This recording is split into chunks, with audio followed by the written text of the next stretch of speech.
안녕하세요. 미국 주식으로 부자 되기 미주부입니다. 자, 우리 미주부 구독자 여러분들 굉장히 2022년 들어서 아주 힘든 시간을 보내고 계실 것 같아요. 저도 마찬가지로. 자, 이 그래프를 보면서 같이 한번 얘기해 볼게요. 자, 이 그래프가 뭐냐면요.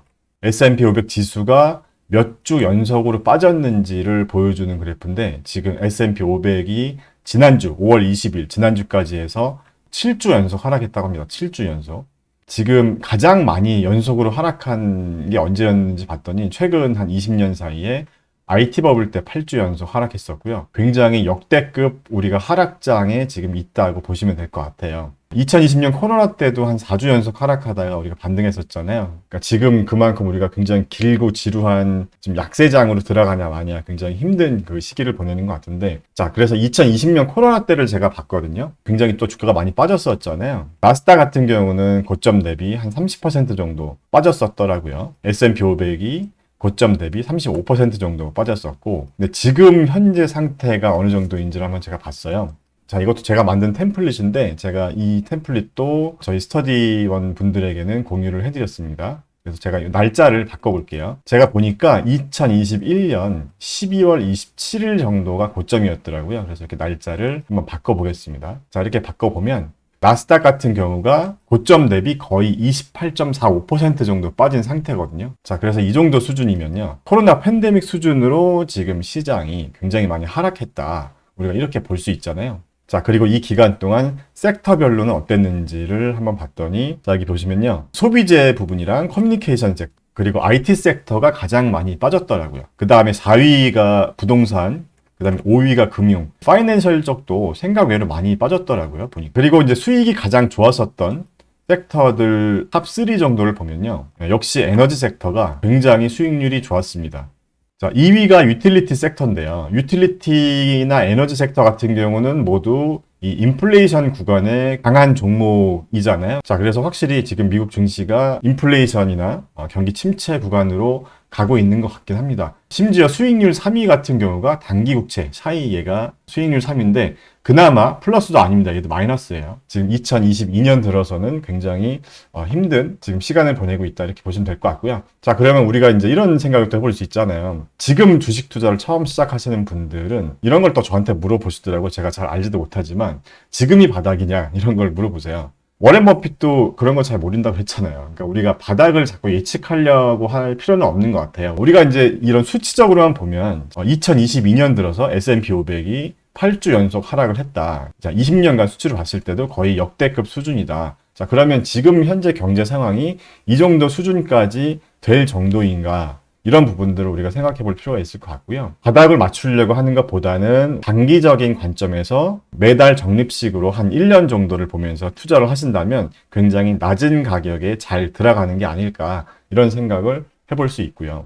자, 그리고 지난주에 있었던 소식 중에서 테슬라가 또 굉장히 큰 이슈가 있었죠. 일론 머스크가 뭐 트위터뿐만 아니라 성추행 관련 악재가 터지면서 테슬라의 주가가 많이 빠졌는데, 일론 머스크가 이런 글을 남겼다고 해요. 예, 테슬라 주가가 많이 빠지니까 내가 트위터에는 한 5%도 안 쓴다. 하루 24시간 중에서 트위터에 쓰는 시간은 5%도 안 된다. 이렇게 얘기를 했다고 합니다. 그러니까 좀 이렇게 비아냥거린 거죠. 테슬라라는 지금 애인이 있는데 자꾸 곁눈질을 하고 있다는 거죠. 자, 그래서 투자자들 굉장히 불만이 많고요. 저도 굉장히 불만이 많습니다. 테슬라 비중이 큰 만큼 일론 머스크가 테슬라의 어떤 메인 비즈니스나 스페이스X 같은 중요한 비즈니스들이 많이 있는데 지금 자꾸 다른 데 좀 관심을 갖고 눈을 돌리는 것 같아서 개인적으로 좀 안타깝고요. 어쨌든 이런 CEO 리스크에도 불구하고 뭐 저는 개인적으로 테슬라의 어떤 장기적인 관점에서 비즈니스적인 상황이 바뀐 건 아니잖아요. 물론 뭐 중국 상하이 봉쇄 같은 일시적인 악재가 있긴 하지만, 자, 그래서 테슬라 주가도 보면요, 지금 700불이 깨졌잖아요. 한 674불로.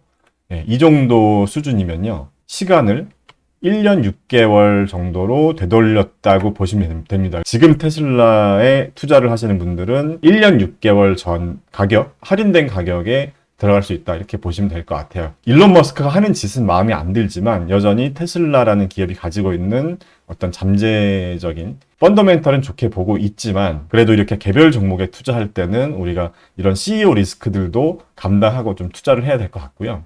자, 이런 상황 속에서 뭐 이런 의견도 있습니다. 인플레이션 정점을 찍었기 때문에 기술주 비중을 줄이지 마라. 그래서 제가 이 기사도 한번 읽어봤어요. 앞으로 경제 전망에 대한 기사였는데 이렇게 여러 가지 질문들에 대해서 여러 가지 좋은 말씀을 해주셨는데 굉장히 내용이 긴데 제가 이 기사도 고정 댓글에 링크를 남겨드릴 테니까 한번 읽어보시면 좀 도움이 될 것 같고요. 저는 개인적으로 이런 경제 전망 관련된 뉴스를 그렇게 많이 챙겨보지는 않아요. 왜냐하면 워렌 버핏도 이런 얘기를 했잖아요. 뭐 경제 전망을 본인도 예측할 수가 없고 경제학자를 고용하는 건 돈 낭비다 이런 얘기를 할 정도로 경제는 예측하려고 하지 말라고 하는데 이런 우리가 앞으로의 전망, 일어나지도 않은 일을 이렇게 시간을 써가면서 보는 게 저는 개인적으로 조금 이 기사를 다 읽어보긴 했는데 좀 시간이 아까웠다 이런 생각이 들었어요. 그래서 개인적인 생각이니까 여러분들도 한번 읽어보시면 좋을 것 같고요. 자, 어쨌든 기술주가 굉장히 많이 하락했고 나스닥 많이 하락했고 그런 와중에 마이크로소프트나 알파벳 같은 경우는 굉장히 저점 구간으로 들어왔다는 이런 기사도 있습니다. 자, 지금 보시는 화면은요. 마이크로소프트의 PE 레이시오를 보여주는 화면이거든요. 지금 이 그래프가 마이크로소프트의 PE 레이시오인데 지금 현재 기준을 보면 27배 정도 됩니다. 이 정도 수치가 과거 평균치를 보면 굉장히 저렴한 구간으로 가고 있다. 이렇게 우리가 이해하면 될 것 같습니다. 마이크로소프트의 EPS는 꾸준히 성장하고 있고 앞으로도 EPS가 계속 성장할 것을 보고 있기 때문에 이런 기사 한번 참고해 보시면 될 것 같고요. 구글도 잠깐 한번 볼게요. 자, 구글 같은 경우도 보면요. 지금 구글의 EPS는 꾸준히 성장하고 있는데 구글의 P 레이시오가 지금 19.71배. 지금 과거 10년치 평균을 봐도 구글 같은 경우도 역대급으로 지금 주가가 굉장히 저렴해졌다.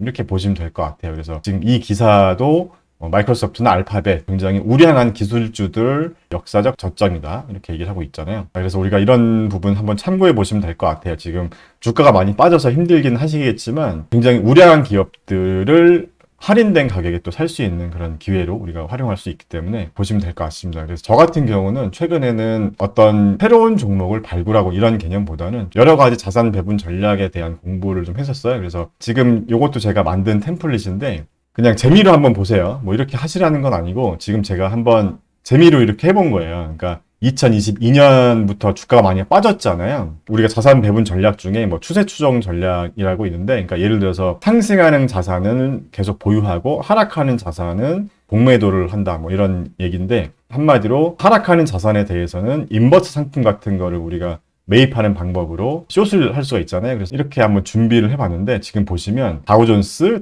인버스, 그 다음에 S&P 500, S&P 500 인버스, 나스닥, 그 다음에 나스닥 인버스, 이렇게 러셀 2000, 중소형주죠. 그 다음에 중소형주, 러셀 2000 인버스, 그 다음에 금 인버스, 미국채 20년, 그 다음에 미국채 20년 인버스, 그 다음에 이제 조금 더 추가적으로 뭐 부동산 관련, 그 다음에 원자재 관련까지 해서 이렇게 총 7가지 종류의 자산을 시뮬레이션을 돌려봤다고 보시면 될 것 같아요. 그래서 이런 여러 가지 자산들의 모멘텀 점수를 한번 계산을 해본 거예요. 이 모멘텀 점수는 참고로 VAA 전략에서 산정하는 모멘텀 점수거든요. 그래서 1개월 수익률, 3개월 수익률, 6개월 수익률, 12개월 수익률의 가중치를 줘서 최근 수익률에 좀 가중치를 높게 준 거예요. 이렇게 모멘텀 점수가 높은 자산에 이제 투자를 했을 때 어떻게 됐을까를 제가 한번 시뮬레이션을 한번 해본 거거든요. 그래서 지금 여기 보면 2022년 1월 1일 기준으로 보면 지금 모멘텀 점수가 가장 높은 자산이 부동산이었더라고요. VNQ, 그 다음이 원자재, 그 다음이 S&P 500이었는데 이렇게 투자 금액이 10,000불이라고 가정했을 경우 50%, 50대, 30대, 20으로 투자해보면 어떻게 됐을까 해서 수익률을 시뮬레이션을 돌려본 거예요. 그래서 1월 한 달간 수익률이라고 보시면 될 것 같고요. 이런 방법을 했더니 1월 달에는 마이너스 2.77% 정도 되더라. 근데 만약에 S&P 500이나 나스닥 같은 수익률과 비교를 해보면요. 지금 나스닥 같은 경우는 1월 달에 9.62% 빠졌거든요. 그렇기 때문에 시장보다는 선방했다 이렇게 보시면 될 것 같고요. 날짜를 제가 2월 2일로 한번 바꿔볼게요. 2월 달 한 달은 어땠는지를 그러니까 이런 식으로 활용을 한번 이제 해보실 수가 있을 것 같거든요. 그래서 마찬가지로 순위로 한번 정리를 해보면 이런 자산 배분 전략으로 한다면 매달 1일에 포트폴리오를 리밸런싱을 한다는 개념인 거죠. 자, 이렇게 했을 때 2월 1일에서 2월 28일 같은 경우는 그러니까 2월 1일에 어떤 자산을 사야 됐냐면 DBC 원자재를 사야 됐었고 그 다음에 러셀 2000 인버스를 사고 그 다음에 나스닥 인버스를 사면 각각 수익률이 이 정도가 돼서 전체적인 수익률은 3.69%가 되더라. 투자 금액이 10,000불이었으면 투자 금액이 오히려 늘어났다. 근데 이 시기에 나스닥 같은 경우 5.12% 이제 하락했고요. S&P 500 같은 경우도 3.6% 정도 하락했기 때문에 자, 이런 방법을 했을 때 시장의 수익률보다 훨씬 더 괜찮은 수익을 보여주고 있었다. 그러니까 이거는 지금 이런 자산 같은 경우는 어떤 제가 임의대로 정해본 거예요. 자, 그래서 저 같은 경우도요, 이렇게 시장이 많이 하락할 때 우리가 또 계속 공부를 하면서 나중에 상승장을 대비하는 그런 준비를 하는 기간으로 삼고 있거든요. 그래서 함께 저와 이런 여러 가지 공부를 해보시면 좋을 것 같아요. 지금 3월 같은 경우는 보시면요. 수익률이 0.98% 정도 됩니다. 그래서 그런데 3월 같은 경우는 나스닥이나 S&P 500이 수익률이 괜찮았잖아요. 시장 평균 수익률보다는 조금 부족했다. 이렇게 보시면 될 것 같습니다. 0.98%니까. 그리고 4월 달까지 제가 한번 봤는데 4월 달도 이렇게 날짜를 바꿔 보면요. 원자재, 그다음에 부동산, 그다음에 미국채 20년 인버스를 이렇게 사라고 되어 있는데 각각 수익률을 보면 원자재가 한 6.56% 정도 상승했고 VNQ 부동산은 한 8% 정도 빠졌고요. TBF 미국 20채 인버스 같은 경우는 12.23%나 상승을 했더라고요. 그래서 결과적으로 4월 달에 수익률은 3.27%가 됐겠다. 그런데 나스닥이나 뭐 S&P 500 같은 경우는 4월 달에 또 굉장히 많이 빠졌잖아요. 11.99%, 8.49% 이렇게 빠져서 이런 방법으로 했으면 4월 달도 그렇게 힘들지 않았겠다. 이제 이런 공부를 해보자는 거예요. 뭐 어떤 투자의 정답이 있는 건 아니니까. 그래서 5월 달 같은 경우도 5월 20일까지 한번 놓고 보면요. 이렇게 원자재와